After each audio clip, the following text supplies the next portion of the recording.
Initially, I wasn't completing my industrial engineer. I came here as an aeronautical engineering student, but upon discussing or rather having conversations with some postgrad students, I realized that aero might not be the field that I really want to go into, and it does not resonate with the kind of work or the kind of vision I have in the field of engineering. So I then moved to industrial engineering. Skills that make you money, no degrees needed.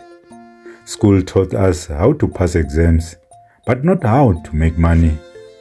Today, we talk about one of the most important pillars, skills in education.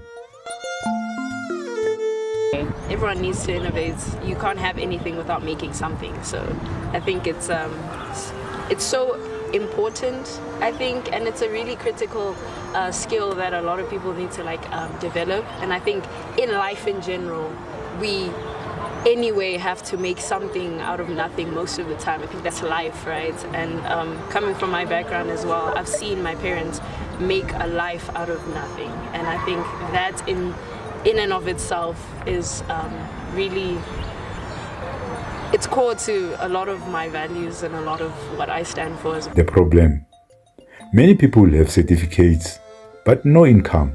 Why? Because they lack practical skills. The message: you need skills that produce food, services, income.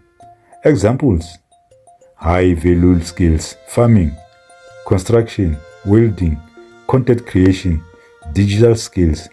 These solve real problems. I'm building farming skills right now. The skills alone can feed me, make money, create opportunities. The mindset shift. Stop chasing certificates only. Start building capabilities. Action steps. Start today. Learn one skill. Practice daily. Turn it into income. Comment skill pay if you are upgrading yourself. Next, we'll talk about entrepreneurship. Knowledge must produce.